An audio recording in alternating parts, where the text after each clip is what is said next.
So a sister technique, or what I would consider a sister technique to the Fisher projection, is the Haworth projection. Now the Haworth projection is going to focus more on polysaccharides, saccharides, disaccharides, trisaccharides, simple sugars. Because what they can do is they can break into the chains. If they're hydrolyzed or if they're dehydrated, they can form loops.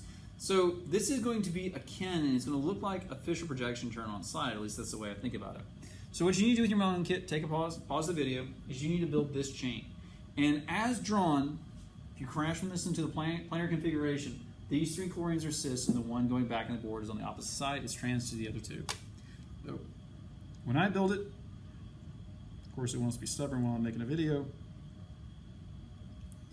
I get something that looks like this. So to keep it simple, the 3 chlorines that are all on the same side of the same face of the ring, they're going to be white in my model, and the red one's going to be the one going back.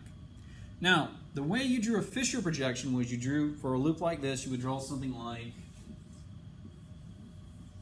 this. So we've got our 5 carbons and then our bond between our 5th carbon and the oxygen. The way we're going to draw a Haworth projection is that we're going to draw a loop, but in this case we're going to have basically a loop turned on its side. Now, the easiest thing to do, particularly for a 6-membered ring, is to put the oxygen in the back corner. And you can see what that means in just a minute. But we're going to have the oxygen going back. We're going to draw it with a straight line, and then we're going to bold out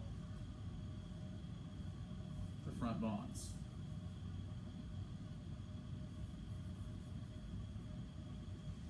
So what does this look like? Well, it looks like I took my little ring, like this, and then I turned it back. So hopefully you can see that in this picture. You've got the red oxygen. I've got the blue carbon beside it. It's one there, and then we have the rest of the ring.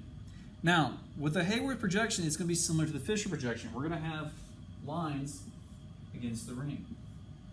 And in this case, this is going to refer to kind of like a cis-trans. Which side of the face are they on?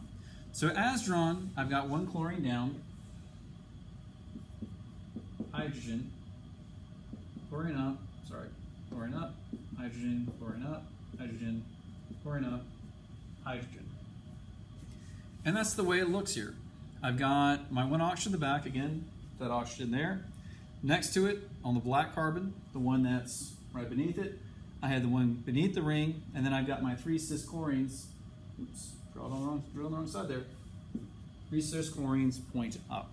So this is a Haworth projection. Now, again, the reason why I say it's akin to something like a Fisher projection, if I were to build this in the Fisher projection and start working my way down, I have chlorine, chlorine, chlorine, chlorine, hydrogen,